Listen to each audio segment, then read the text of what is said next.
नमस्कार, स्वागत है आपका आवाज समाचार में। मैं हूं आपके साथ दीपाली नंदा। बुलेटिन में सबसे पहले आपको बताएंगे इस वक्त की बड़ी हेडलाइंस। साथियों, हमें पेट्रोल डीजल का उपयोग कम करना होगा। देश हित में साल भर तक हम सोने के गहने नहीं खरीदेंगे। वेस्ट एशिया संकट के बीच प्रधानमंत्री मोदी की बड़ी अपील। कहा, विदेशी मुद्रा बचाने के लिए पेट्रोल डीजल का संभल कर करे इस्तेमाल। 1 साल तक ना खरीदे सोना। विदेश यात्राएं भी टालने का आह्वान। बोले, देश हित में खाने के तेल फर्टिलाइजर में इस्तेमाल करे कटौती। साथ ही साथ वर्क फ्रॉम होम की भी वकालत। पश्चिम एशिया संकट पर सरकार अलर्ट। रक्षा मंत्री राजनाथ सिंह की अध्यक्षता में इनफॉर्मल ग्रुप ऑफ मिनिस्टर्स की अहम बैठक। केंद्रीय मंत्री किरेन रिजिजू, हरदीप सिंह पुरी, राम मोहन नायडू समेत कई मंत्री हुए शामिल। ऊर्जा और जरूरी सामानों की सप्लाई पर कड़ी नजर।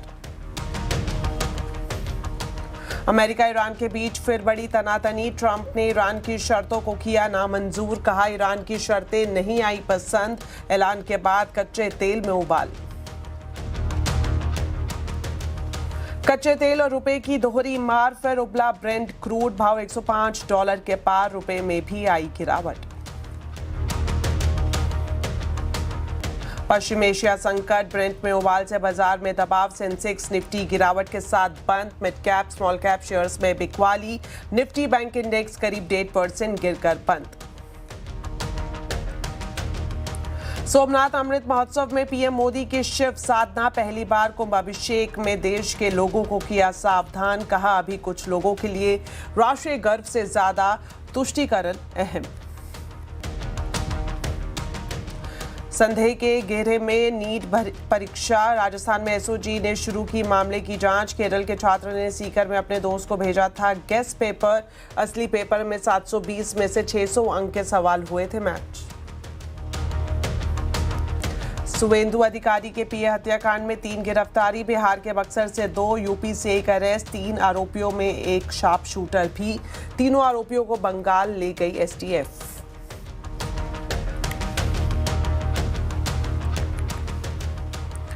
बुलेटिन की शुरुआत करेंगे प्रधानमंत्री नरेंद्र मोदी की सबसे बड़ी अपील के साथ। प्रधानमंत्री नरेंद्र मोदी ने कल हैदराबाद में देशवासियों से बड़ी अपील की है। उन्होंने पश्चिम एशिया संकट का जिक्र करते हुए देशवासियों से जरूरी बातें कही। प्रधानमंत्री ने देशवासियों से पेट्रोल, डीजल और गैस का कम इस्तेमाल करने की अपील की।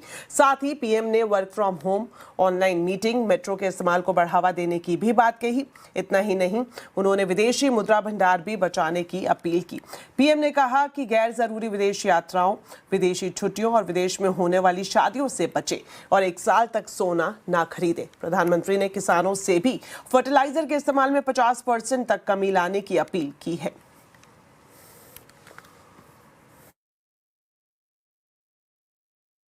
आज जो संकट है उसमें हमें विदेशी मुद्रा बचाने पर भी बहुत जोर देना होगा, क्योंकि दुनिया में पेट्रोल डीजल इतना ज्यादा महंगा हो गया है। पहले से कई गुना ज्यादा कीमतें बढ़ गई है। तो हम सबका दायित्व है कि पेट्रोल डीजल की खरीद पर जो विदेशी मुद्रा खर्च होती है, पेट्रोल डीजल बचाकर हमें वो मुद्रा भी बचानी है। इसके लिए हमारे छोटे छोटे प्रयास भी, लेकिन देश हित में हमको ये तय करना पड़ेगा कि साल भर तक घर में कोई भी फंक्शन हो, कोई भी कार्यक्रम हो, हम सोने के गहने नहीं खरीदेंगे, सोना नहीं खरीदेंगे। विदेशी मुद्रा बचाने के लिए हमारी देशभक्ति हमें चुनौती दे रही है और हमें इस चुनौती को स्वीकार करते हुए विदेशी मुद्रा को बचाना होगा।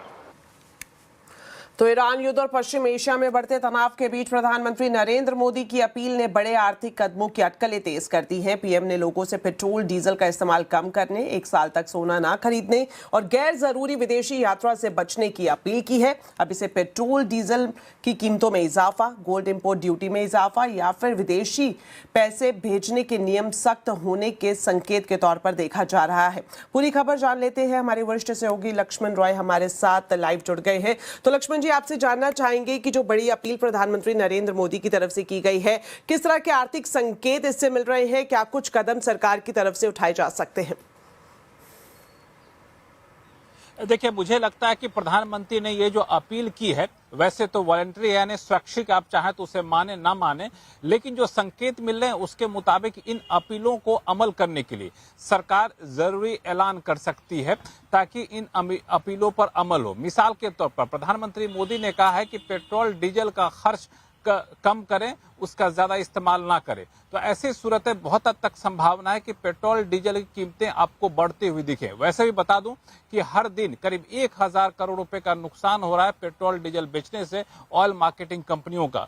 राजनीतिक नजरिए से ये कहा जा रहा था कि जब तक ये चुनाव चल रहे थे तब तक शायद पेट्रोल डीजल के दाम बढ़ने से सरकार बच रही थी। अब चूंकि चुनाव खत्म हो चुके हैं और लगातार ये दबाव बढ़ रहा है, तो बहुत हद तक संभावना है कि बहुत जल्द पेट्रोल डीजल के दाम बढ़े। कितने बढ़ेंगे इस बात पर निर्भर करेगा क्या सरकार एक्साइज ड्यूटी भी घटाती है, ऑयल मार्केटिंग कंपनियों को कुछ पैसा भी देती है और कुछ पैसा कंज्यूमर से लेती है पेट्रोल डीजल के दाम बढ़ा करके। तो ये बीच का रास्ता हो सकता है, लेकिन सूत्र बता रहे हैं कि ऐसी कोशिश में सरकार की कोशिश होगी कि एक संतुलित रवैया अपनाया जाए ताकि आम लोगों पर ज्यादा बोझ ना पड़े। रकम अभी तय नहीं हुआ है, कई दौर की बैठकें इस पर हो चुकी हैं। दूसरी अपील उन्होंने कही कि गोल्ड की खपत कम करिए, गोल्ड 1 साल तक ना खरीदे। तो अपील महज अपील तक रहेगी, इसकी संभावना कम है। बहुत हद तक संभावना है कि सरकार गोल्ड पर इंपोर्ट ड्यूटी बढ़ा दे। जो अभी 6% की इंपोर्ट ड्यूटी है, सरकार इस पर इंपोर्ट ड्यूटी बढ़ा दे ताकि गोल्ड महंगा हो जाए। गोल्ड महंगा हो जाएगा तो वैसे ही काफी लोग नहीं खरीदेंगे, गोल्ड की खपत कम हो जाएगी। हालांकि इसमें जोखिम ये होता है जब भी इंपोर्ट ड्यूटी बढ़ता है तस्करी उसकी बढ़ जाती है, सरकार इसको भी समझती है। तीसरी चीज, जब विदेश में प्रधानमंत्री ने कहा कि विदेश दौरे कम करिए, विदेश घूमने फिरने मत जाइए, तो विदेश जो पैसा जाता है जैसे कि लिबरलाइज रेमिटेंस स्कीम, LRS जैसे स्कीम को सख्त सरकार कर सकती है ताकि बाहर पैसा ज्यादा ना जाए। वर्क फ्रॉम होम की अपील की, तो इसके लिए जरूरी प्रावधान किए जा सकते हैं ताकि IT कंपनियों को वर्कर्स जो है वर्क फ्रॉम होम कर सके। तो इन अपीलों को जमीन पलाऊ करने के लिए सरकार की तरफ से बहुत जल्द कुछ ठोस कदम उठने के संकेत मिल रहे हैं। जी लक्ष्मण जी, आप हमारे साथ बने रहें, आपके पास वापस लौटेंगे दूसरी खबर के लिए। इस बीच आपको बता दें, पीएम मोदी की अपील का शेयर बाजार पर भी असर दिखा। प्रधानमंत्री की अपील किन शेयर्स के लिए पॉजिटिव है और किन के लिए नेगेटिव, पूरी डिटेल बता रही हैं मेरी सहयोगी नुपुर। प्रधानमंत्री मोदी की हैदराबाद स्पीच में जो अपील करी उसके बाद बाजार ने बड़े संकेत, वहां से आए जितने भी बड़े संकेत थे उसे तुरंत पकड़ लिया और कई सेक्टर्स जो है वो फोकस में आते हुए नजर आए स्टॉक्स के साथ। प्रधानमंत्री मोदी ने अपील की कि फ्यूल इंपोर्ट कम करने के लिए पेट्रोल डीजल का इस्तेमाल आप कम करें, EV का उपयोग आप ज़्यादा करें, पब्लिक ट्रांसपोर्ट का उपयोग आप ज़्यादा करें, जिसके चलते जो EV स्टॉक्स है, रिन्यूएबल एनर्जी के स्टॉक्स थे, रेलवे के स्टॉक्स थे, वो चर्चा में आते हुए नजर आए। Tata Motors, Mahindra, Olectra Green Tech, JBM Auto, Titagarh Rail System, Suzlon Energy, Waaree Energy जैसे कितने सारे स्टॉक्स हैं जो कि फोकस में आते हुए दिखे। जबकि IOC, BPCL, HPCL जैसे OMC सेंटिमेंट भी वॉच लिस्ट में बरकरार है। सवाल यही है कि पेट्रोल डीजल की प्राइसेस कब बढ़ेंगे, कितने बढ़ेंगे नहीं बढ़ेंगे, लेकिन फोकस में OMCs भी बरकरार है। प्रधानमंत्री मोदी ने एक और अपील की कि कोरोना की तरह जो work from home virtual meetings की थी वैसा ही कुछ अब आप फिर से शुरू कर सकते हैं। इन्फोसिस, TCS, भारती एयरटेल जैसे IT और टेलीकॉम स्टॉक्स में भी इंटरेस्ट बढ़ता हुआ नजर आ सकता है। प्रधानमंत्री मोदी ने विदेश यात्रा कम करने पर भी जोर डाला, ये भी एक अपील करी और डोमेस्टिक टूरिज्म को पुश करते हुए जो सेक्टर स्टॉक्स में फोकस आते हुए नजर आए उसके लिस्ट में इंडियन होटल्स, लेमन ट्री, साथ ही साथ इंडिगो जैसे स्टॉक्स भी यहाँ पर फोकस में आते हुए दिखे। वहीं अननेसेसरी गोल्ड बाइंग से बचने की अपील भी प्रधानमंत्री मोदी ने की और ये सबसे इम्पॉर्टेंट मानी जा रही है क्योंकि इंडिया दुनिया में सबसे बड़ा गोल्ड इंपोर्टर में से एक है और इससे जो ट्रेड डेफिसिट है उस पर दबाव बढ़ता है और इसका असर आज हमने देखा टाइटन में, कल्याण ज्वेलर्स में, सेंको जैसे स्टॉक्स करीबन 9-10% का डाउनफॉल यहाँ पर देखने को मिला। सबसे बड़ा फोकस रहा मेड इन इंडिया और इंपोर्ट सब्स्टिट्यूशन पर। Dixon Technology, Relaxo, VIP Industries और सफारी इंडस्ट्री जैसे मैन्युफैक्चरिंग प्लेस जो है उन्हें फ़ायदा मिल सकता है, मेक इन इंडिया का फ़ायदा देखने को मिल सकता है। एक और चीज़ यहाँ पर सामने आई थी कि एडिबल ऑयल का जो इम्पोर्ट है वो कम करें, फर्टिलाइज़र यूसेज घटाने और नेचुरल फार्मिंग पर जोर से शक्ति पंप और केएसबी जैसे एग्री एफिशिएंसी थीम्स भी आज चर्चा में आते हुए नजर आए। जो अपील की प्रधानमंत्री मोदी ने उसकी वजह से आज काफ़ी सारे स्टॉक्स और सेक्टर्स जो है फोकस में आते हुए दिखे। साथ ही आपको बता दें, पश्चिम एशिया संकट का असर अब सोने की कीमतों और ज्वेलरी कारोबार पर भी दिखने लगा है। सोना महंगा होने की वजह से बिक्री पहले से ही प्रभावित थी और अब प्रधानमंत्री मोदी की 1 साल तक सोना ना खरीदने की अपील के बाद ज्वेलर्स को और भी ज्यादा असर उनके कारोबार पर पड़ने की चिंता सता रही है। ज्वेलर्स से बातचीत की है संवाददाता असीम मनचंदा ने, देखिए। पश्चिम एशिया संकट के बीच प्रधानमंत्री मोदी ने लोगों से 1 साल के लिए सोना नहीं खरीदने की अपील की है। हम इस वक्त ज्वेलर्स के साथ हैं, उनसे जानते हैं कि प्रधानमंत्री के इस बयान के क्या मायने। सर, कितना असर आपको लगता है प्रधानमंत्री के इस बयान का पड़ेगा? देखिए, प्रधानमंत्री जी के फैन फॉलोअर काफी हैं देश में, ऐसा नहीं है, और उनकी लोग सुनते भी हैं क्योंकि वो जो भी बात करते हैं वो देश के हित में काम करते हैं। लेकिन इस बयान का असर कल से मैं देख रहा हूं कि ज्वेलरी इंडस्ट्री में नकारात्मक सोच के साथ पड़ रहा है। प्रधानमंत्री जी को अगर कोई सोने की खरीद विदेशों से बंद करानी है तो ज्वेलरों को कॉन्फिडेंस में लेके उनकी एक मीटिंग बुलाए, उनके संगठन की एक मीटिंग बुलाए और उनसे समझे। करीबन 800 टन के आसपास का गोल्ड जो है उसका आयात करते हैं। चिंता है कि कहीं हमारा जो कैड है वो ना बढ़ जाए, तो इस वजह से कर रहे हैं अपील। देखिए, ये समस्या हम समझते हैं, कांग्रेस के टाइम में भी थी और ये मोदी जी के समय में भी है। इसका परमानेंट सोल्यूशन ढूंढना पड़ेगा सर। तो आपको लगता है और जो कम होगा इसमें खरीदारी? हाँ, खरीदारी 100% कम होगी क्योंकि एक तो सोना भी अपने ऑल टाइम हाई पे है और मोदी जी ने, माननीय प्रधानमंत्री जी ने बोला भी है कि क्या नाम है 1 साल तक सोना ना खरीदे, तो लगता है कि क्या नाम है बिक्री एकदम कम होगी। आपका क्या कहना है, किस तरह से ज्वेलरी के ऊपर असर पड़ेगा इसका? देखिए, जैसा भाई साहब ने कहा कि 35 to 40% पहले ही पिछले 1 साल के अंदर सोना टूट चुका है और पूरी सेल टूट चुकी है। वो तो केवल वैल्यू टर्म्स में मैच कर रही है क्योंकि भाव बढ़ गया है। नहीं तो इम्पोर्ट भी हमारा 35% डाउन है। और जो मोदी जी ने हमारे जो अपील की है कल रात, उसकी वजह से तो बहुत ही ड्रेस्टिकली मार्केट में फॉल आएगा सेल्स का। टिपिकली जब से प्रधानमंत्री मोदी ने अपील की है तब से गोल्ड और जो सिल्वर की उसकी कीमतों में काफी कमी आई है, लेकिन वो जो लोग हैं जिनको की जरूरी होता है शादी ब्याह के अंदर देना, तो उनके ऊपर लगता है कि कोई, आपको लगता है कि कोई असर पड़ेगा शादी ब्याह की जो बिक्री होती है उसके ऊपर? सेल में तो फर्क पड़ेगा। तो ये ज्वेलर्स हैं जो कि बता रहे हैं कि आने वाले दिनों में इनकी सेल जो है उसके ऊपर काफी सारा असर देखने को मिल सकता है। असीम मनचंदा, CNBC आवाज, दिल्ली। इसके अलावा आपको बता दें, आईटी सेक्टर के एक संगठन नाइट्स ने भी प्रधानमंत्री मोदी की अपील का समर्थन किया है। Knesset information technology employees senate ने केंद्रीय श्रम मंत्री मनसुख मांडविया को एक पत्र लिखा है जिसमें कर्मचारियों को वर्क फ्रॉम होम के लिए एडवाइजरी देने की मांग की गई है। नाइट्स के मुताबिक वर्क फ्रॉम होम की पीएम मोदी की अपील से तेल की खपत कम होगी और साथ ही गैर जरूरी ट्रैवलिंग भी कम होगी।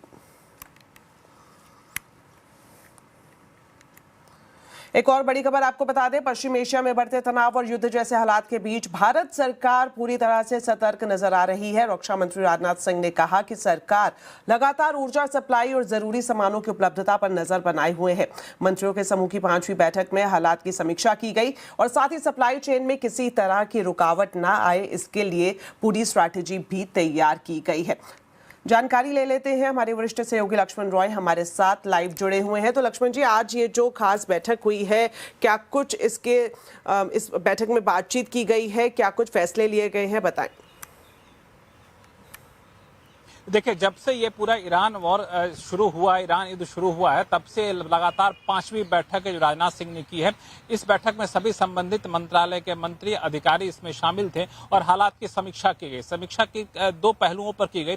पहला शॉर्ट टर्म यानी तत्काल क्या कदम उठाने की जरूरत है और लॉन्ग टर्म यानी लंबे समय के लिए क्या कदम उठाने की जरूरत है। तत्काल कदम उठाने के लिए इस बैठक के बाद रक्षा मंत्री ने अपील की कि लोगों को घबराने की जरूरत नहीं है, कोई पैनिक में रहने की जरूरत नहीं है और सब सबसे तत्काल कदम में एक और पहलू था, वो था ऊर्जा जरूरतों को कैसे पूरा किया जाए, यानी पेट्रोल, डीजल, रसोई गैस, इसको कैसे पूरा किया जाए, इसकी समीक्षा की गई। आम लोगों को दिक्कत ना हो ये सुनिश्चित करने के लिए जरूरी यहाँ पे नसीहत दी गई। जो लंबे समय के लिए अवधि के लिए कहा गया, तो वहाँ पे उस बैठक में निकलकर सामने आया कि लंबे समय अगर हमको इन सारी दिक्कतों से निपटना है तो आत्मनिर्भर भारत की तरफ आगे बढ़ना होगा। तो इस पर खास जोर दिया है, कैसे इस पर हमें अभी से इस मौके के तौर पर इसे देखा जाए और इस तरफ कदम बढ़ाया जाए। और बहुत जल्द एक दूसरी बैठक होगी जिसमें इस बैठक में जो भी कदम उठाए गए हैं उसकी भी समीक्षा की जाए कि आखिर क्या कुछ कदम आगे बढ़ पा रहे हैं। तो लगातार ये बैठक करके हालात पर नजर रखने की कोशिश की जा रही है ताकि आम लोगों तक इस युद्ध का कम से कम असर दिखे और कोई घबराहट जैसी स्थिति पैदा ना हो।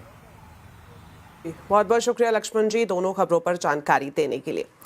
चलिए बढ़ते हैं आगे और आपको बता दें, प्रधानमंत्री के प्रिंसिपल सेक्रेटरी शक्तिकांत दास ने कहा है कि तमाम ग्लोबल टर्बुलेंस के बावजूद भारत की आर्थिक स्थिति मजबूत बनी हुई है। साथ ही रिफॉर्म के एजेंडे पर लगातार आगे भी बढ़ रही है सरकार।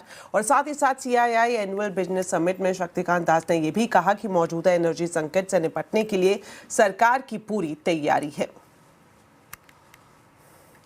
The IMF has noted that supply shock triggered by the Middle East crisis poses a serious threat to the global economy, even if the conflict were to end tomorrow. The lasting impact of the damage to infrastructure and supply disruptions will continue to impose high costs for quite some time to come. Every additional day of disruption can potentially translate into significant economic costs for the world economy, with cascading effects on energy supply, fertilizers, food security, and global prices.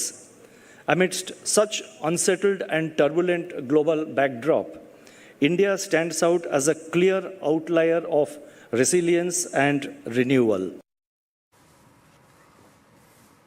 तो आज आवाज अड्डा में हम इसी पर ही खास चर्चा कर रहे हैं। पीएम मोदी की गुहार, देश की पुकार जरूर देखिए शाम 7:57 पर सिर्फ CNBC आवाज पर।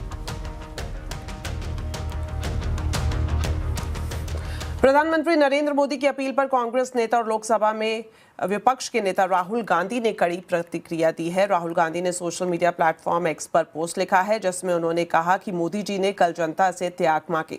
सोना मत खरीदो, विदेश मत जाओ, पेट्रोल कम जलाओ, खाद और खाने का तेल कम करो, मेट्रो में चलो, घर से काम करो। ये उपदेश नहीं, ये नाकामी के सबूत है। 12 साल में देश को इस मुकाम पर लाकर रख दिया कि जनता को बताना पड़ रहा है कि क्या खरीदे, क्या ना खरीदे, कहां जाएं और कहां ना जाएं। आगे उन्होंने लिखा कि हर बार जिम्मेदारी जनता पर डाल दी जाती है ताकि पीएम खुद जवाबदेही से बच निकले। और साथ ही साथ राहुल गांधी ने नरेंद्र मोदी को कॉम्प्रोमाइज प्रधानमंत्री भी कहा। तो विपक्षी दलों ने पीएम मोदी की अपील पर बड़े सवाल खड़े किए हैं। कांग्रेस पार्टी मैं विशेष रूप से हर कदम पे सचेत कर रहा था कि मोदी जी की आर्थिक नीतियां इस देश को तबाही और बर्बादी की कगार पर लेके पहुंच गई। कल स्वीकार कर लिया मोदी जी ने, सच्चाई तो वही है। जब आपको पहलकदमी लेनी थी तो आप चुनाव में व्यस्त।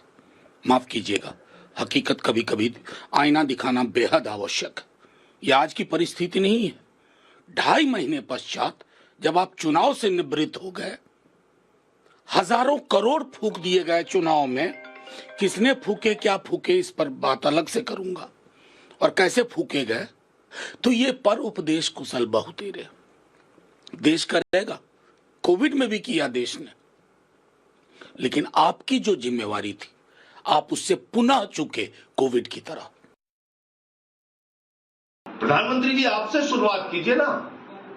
आप कह रहे हैं विदेशों की यात्रा न करें, सोना न खरीदें, तेल कम खाएं, तेल कम इस्तेमाल करें, गैस कम इस्तेमाल करें, पेट्रोल डीजल कम इस्तेमाल करें। अपने से शुरुआत कीजिए। आप तो UAE, यूरोप के टूर पे निकल रहे हैं, विदेश की यात्रा पर जा रहे हैं। आप बड़े बड़े रोड शो आपने करना शुरू कर दिया है, उसमें लाखों लोग लाए जाते हैं, उसमें खूब तेल बहाया जाता है, फूका जाता है तेल। और सोना की बात आप कह रहे हैं। अरे सोना खरीदना देश के लोगों के लिए तो असंभव सा हो गया है। 1.5 लाख रुपए तोला सोना मिलता है, कहां से वो खरीदेंगे। तो प्रधानमंत्री की अपील और अपने पर्सनल फाइनेंस में कैसे बिठाएं तालमेल, इसी पर ही आज हम कंज्यूमर अड्डा में खास चर्चा कर रहे हैं। पीएम का पैगाम, कम में चलाओ काम, जरूर देखिए शाम 5 बजे।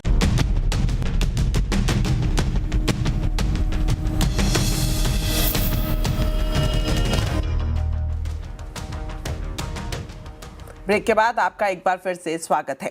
एमपी ने अप्रैल महीने के म्यूचुअल फंड्स के आंकड़े जारी कर दिए हैं। रिटेल निवेशकों का बाजार पर भरोसा कायम है। अप्रैल में इक्विटी म्यूचुअल फंड्स में निवेश लगभग 5% घटकर 38,440 करोड़ रहा है। हालांकि सालाना आधार पर निवेश में मजबूत बढ़ोतरी देखने को मिली है। एमपी डेटा की पूरी जानकारी बता रहे हैं आशीष वर्मा। या डेटा की बात करूं उससे पहले एक काम करता हूं। निफ्टी की मैपिंग आपकी स्क्रीन पर रखी है। मार्च वो वॉर का पीरियड था, भारतीय बाजारों में निफ्टी में 11% का दबाव था और अप्रैल वो समय था जब लोअर लेवल से एक बढ़िया रिकवरी का ट्रेड प्ले आउट हुआ। फर्स्ट हाफ अप्रैल में सॉलिड रिकवरी और उसके बाद कंसोलिडेशन का मूड। मंथ ऑन मंथ 7% के आसपास निफ्टी वापस बाउंस बैक करता हुआ नजर आया, तो मूड सुधरा और इंडियन रिटेल इन्वेस्टर्स का जो रेजिलियंस है, जो मोमेंटम है, वो कंटिन्यू होता हुआ नजर आ रहा है। सबसे पहले एसआईपी, जो हम कहते हैं ना गोल्ड स्टैंडर्ड, स्टिकीनेस कंटिन्यू हो रही है। मार्च में 32,000 करोड़ के पार गया था और इवन अप्रैल का डेटा सजेस्ट करता है वो मोमेंटम सस्टेन कर रहा है। हाँ, मंथ ऑन मंथ थोड़ा डिक्लाइन, लेकिन अभी भी 31,000 करोड़ रुपए के ऊपर वो एसआईपी इनफ्लो नजर आएंगे आपको। जहां तक इक्विटी इनफ्लोज की बात है, मार्च में क्योंकि ईयर एंड फैक्टर भी था, 40,000 करोड़ रुपए के पार जाते हुए इक्विटी इनफ्लोज नजर आए थे। वहां से स्लाइट 5% का मंथ ऑन मंथ डिप है। गोल्ड ईटीएफ्स, इसकी मैपिंग शुरू करी थी जब दिसंबर और जनवरी के पीरियड में एकदम से एक सिग्निफिकेंट सर्ज आया था इसके इनफ्लोज में, वो कूल ऑफ हो रहा है। हालांकि मंथ ऑन मंथ 34% का जंप जरूर है, लेकिन अभी भी 3,050 करोड़ रुपए के आसपास का वो नंबर आपकी स्क्रीन पे नजर आएगा, तो रीजनेबल सा है। और इसीलिए वो मैपिंग करना शुरू कर दी जब सर्ज आया था कि इक्विटी के इनफ्लोज कैसे हैं और गोल्ड के इनफ्लोज कैसे हैं। वो स्क्रीन पर आएगा। अब ज्यादा कुछ फर्क नहीं है, इक्विटीज में ही पैसा चैनलाइज लार्जली होता हुआ नजर आ रहा है। एक चीज इंपॉर्टेंट, एयूएम्स, पिछले मंथ हमने रिपोर्ट करा था कि एयूएम्स में सिग्निफिकेंट फॉल आया था 10% के आसपास का। तब बातचीत हुई थी कि टिपिकल ईयर एंड इफेक्ट है, वो डेट फंड से और सीजनैलिटी के चलते पैसा निकलता हुआ नजर आया था। वो डेट में इनफ्लोज वापस आते हुए नजर आए, तो month on month net AUM mutual fund industry का 11% का सर्ज दिखा रहा है आपको। और फाइनली वो ब्रेकअप आपकी स्क्रीन पर आएगा, large cap, flexi cap, mid cap और स्मॉल कैप। लार्ज कैप्स में 15% कम, 16% कम इनफ्लोज आए month on month. Flexi cap flat था, पैसा चैनलाइज हुआ है। मिड कैप्स और स्मॉल कैप्स में 8% से 10% का उछाल मंथ ऑन मंथ नजर आएगा आपको। और यही वो पॉकेट है दरअसल अप्रैल मंथ में जो बढ़िया आउट परफॉर्म भी कर रही थी। तो डेटा अभी भी स्ट्रांग, अभी भी रेजिलियंट आपको पूरी इंडस्ट्री का अप्रैल मंथ का नजर आएगा। चलिए अब एक नजर डालते हैं शेयर बाजार पर। पश्चिम एशिया संकट और क्रूड में उछाल से आज के बाजार पर काफी दबाव देखने को मिला। सेंसेक्स और निफ्टी गिरावट के साथ बंद हुए। मिड कैप और स्मॉल कैप शेयर्स की बात करें तो यहां पर बिकवाली हावी रही। कैसा रहा बाजार का हाल, बता रही हैं कंचन नौटियाल। तो हफ्ते का पहला कारोबारी दिन और ग्लोबल क्यूज के चलते आज बाजार में भारी गिरावट का सामना हमें करना पड़ा है। निफ्टी में देखिए करीबन 0.25% की गिरावट है। निफ्टी बैंक गिरावट के साथ बंद हुआ है। मिड कैप, स्मॉल कैप, हर जगह जो बेयर्स है आज हमें हावी होते हुए दिखाई पड़े हैं। इसके अलावा बाकी सेक्टर्स की भी अगर बात करी जाए तो वहां पे भी जो माहौल है कुछ इसी तरीके का देखने को मिला है। ऑटो देख लीजिए, IT, oil and gas, PSU bank, capital market, हर जगह जो बिकवाली है काफी ज्यादा हावी होती हुई दिखाई दी है। इंडिया विक्स देखिए 10% से ज्यादा की तेजी के साथ आज कामकाज करता हुआ दिखाई दिया है, करीबन 18 के आसपास। अब अगर स्टॉक स्पेसिफिक एक्शन देखा जाए तो सबसे पहले बात करते हैं कि निफ्टी के बढ़ने वाले टाटा कंज्यूमर यहाँ पे नंबर्स अच्छे आए थे, जिसके बाद रिएक्शन देखने को मिला है। मैक्स हेल्थ केयर, कोल इंडिया और सन फार्मास्यूटिकल आज हल्की फुल्की बढ़त के साथ बंद हुए हैं। लूजिंग पॉकेट में देखिए टाइटन के नंबर्स आए थे फ्राइडे को, उस दिन तो तेजी थी लेकिन आज वापस से गिरावट देखने को मिली है। कल पीएम मोदी की स्पीच में ये कहा गया था कि 1 साल तक सोना खरीदना आपको थोड़ा सा वहां पे काबू करना पड़ेगा। तो जितने भी ज्वेलरी स्टॉक्स थे आज हमें फोकस में आते हुए दिखाई दिए हैं। इंटरग्लोब एविएशन बिकॉज ट्रैवल को लेके, अब्रॉड के ट्रैवल को लेके भी उन्होंने बोला है कि अभी अब्रॉड में ट्रैवल ना करें। एसबीआई और साथ में इटर्नल, एसबीआई के नंबर्स आए थे फ्राइडे को और आज भी ये रिएक्शन देखने को मिला। इटर्नल, स्विगी के नंबर्स आए थे और वही एक रब ऑफ इफेक्ट हमें यहाँ पे भी आता हुआ दिखाई पड़ा है। इसके अलावा ऑयल एंड गैस, हमने क्रूड देखा, ब्रेंट क्रूड में आज काफ़ी बड़ी तेज़ी हमें देखने को मिली, जिसके बाद जितनी भी हमारी रिलेटेड कंपनीज है वो वहाँ पे एक एक्शन आता हुआ दिखाई दिया है। काफ़ी भारी गिरावट यहीं हमें आती हुई दिखाई दी है। लेकिन इसके अलावा अगर हम बाकी सेक्टर्स देखें तो वहाँ पे भी जो माहौल है कुछ इसी तरीके का बना हुआ है। रियलिटी स्पेस में भी आप देखिए ओबराय रियलिटी के नंबर्स आए थे, नंबर्स हमें ठीक ठाक देखने को मिले थे, लेकिन बाजार ने इसको अप्रिशिएट नहीं किया और वही इम्पैक्ट हमें बाकी के शेयर्स में भी आता हुआ दिखाई दिया है। तो कोई भी ऐसा सेक्टर नहीं था आज जो हमें बचता हुआ दिखाई दिया है, एक्सेप्ट एफएमसीजी में एक हल्की फुल्की हमें नॉर्मलाइज चीजें होती हुई दिखाई दी बिकॉज ऑफ टाटा कंज्यूमर, लेकिन हर जगह जो माहौल था काफी ज्यादा भयानक रहा है। चलिए इसी के साथ फिलहाल इस बुलेटिन में इतना ही। आप खबरों पर अपडेट रहें, CNBC आवाज से जुड़े रहें हमारे सोशल मीडिया हैंडल्स के जरिए। नमस्कार।